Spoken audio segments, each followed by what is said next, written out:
అందరికీ నమస్కారం. నేను తేజస్వి పొడపాటి. ఈరోజు మన అమరజీవి పొట్టి శ్రీరాములు గారి జయంతి. మా తెలుగు తల్లికి మల్లెపూ దండ, మా కన్న తల్లికి మంగళారతులు అని గర్వంగా పాడుకుంటాం మనందరం. మన రాష్ట్రం కోసం, మనకంటూ ఒక గుర్తింపు కోసం ఆ మహనీయుడు ఎంతటి త్యాగం చేశారో మనలో ఎంతమందికి తెలుసు. ఇది ప్రతి ఒక్కళ్ళు తెలుసుకోవాల్సిన ఒక విషయం. అమరజీవి పొట్టి శ్రీరాములు గారు 58 రోజులు ఆమరణ నిరాహార దీక్ష చేసి ఆయన ప్రాణత్యాగ ఫలితం వల్ల ఏర్పడ్డ రాష్ట్రం మనది. దాని వెనక ఎంత కష్టం ఉందో మనందరం తెలుసుకోవాలి.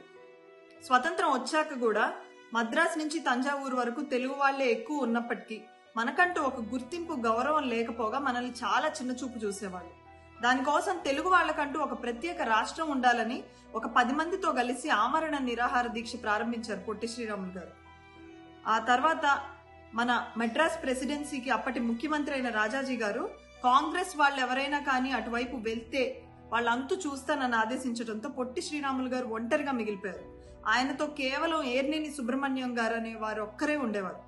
రోజులు గడిచే కొద్దీ దీక్షలో పొట్టి శ్రీరాములు గారి శరీరం చాలా క్షీణించిపోయింది. ఆయన శరీరం ఎప్పుడూ అదుపు తప్పిపోయింది. ఆ బాధని తట్టుకోలేక ఆయన గావు కేకలు పెట్టేవాళ్ళు. కడుపులో పేగులు పుళ్ళుబడి నోటి వెంట నుంచి, చెవుల వెంట నుంచి పురుగులు వచ్చేవి. వర్ణించలేనంత శారీరక దౌష్టికంతో నిండు కుండలా ఉండాల్సిన మన పొట్టి శ్రీరాములు గారు నిర్జీవుడు అవ్వడానికి కేవలం 58 రోజులు పట్టింది. ఎంత దారుణమైన మరణ వేదనని అనుభవించి మన తెలుగు వాళ్ల కోసం అసూలు బాసారో చెప్పడానికి మాటలే లేవు. మరణించాక మరీ దారుణం. ఆ శవాన్ని ముట్టుకోవడానికి కూడా 4 తెలుగు వాళ్ళు రాలేదు. ఆయన మన కోసమే చనిపోయారని తెలిసి కూడా తెలుగు జాతిలో ఎవ్వరూ స్పందించలేదు. చివరికి ఆయనతో ఉన్న ఒకే ఒక్కరు ఏర్నేని సాధు సుబ్రహ్మణ్యం గారు శవ దహనం చేద్దాం అని చెప్పి ఘంటసాల గారి దగ్గరికి వెళ్లి ఇదంతా చెప్పగా ఆయన ఒక్కరు వచ్చారు. కాకులు పొడవకుండా ఆ శవాన్ని తాటాకులతో కప్పొచ్చిన సుబ్రహ్మణ్యం గారిని శవం ఎక్కడా అని అడగగానే ఒక్కొక్క తాటాకు తీసి శవాన్ని చూపిస్తుంటే ఘంటసాల గారి గుండె కరిగిపోయింది. మరణం ఇంత దారుణంగా ఉంటుందా అని హతాశుడయ్యారు. ఎవరి కోసం చనిపోయాడు ఆ ధీరుడు అని చెప్పి కన్నీరు మున్నీరయ్యారు.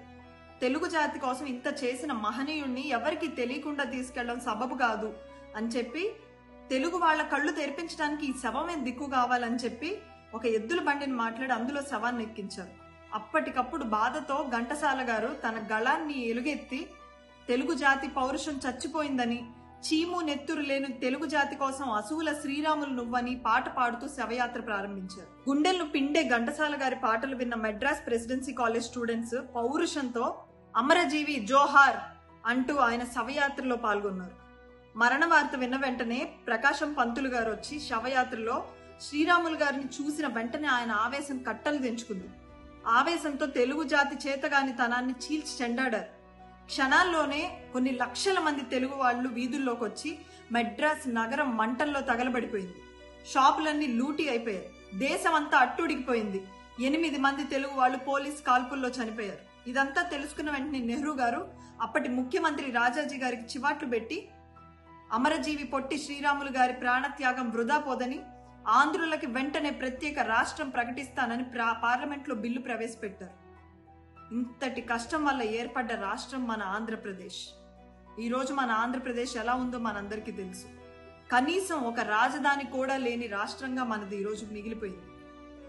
మిత్రులందరికీ ఒక్కటే విన్నపం, ఆ కష్టమంతా మనకు తెలీదు. కనీసం ఆయన ప్రాణత్యాగ ఫలితం వల్ల ఏర్పడిన ఆంధ్రప్రదేశ్ని మనం అందరం కాపాడుకుందాం. ఈ త్యాగాన్ని ప్రతి ఒక్కళ్ళకి తెలియజేయడం మన బాధ్యతగా భావిద్దాం. జోహార్ అమరజీవి పొట్టి శ్రీరాములు గారు.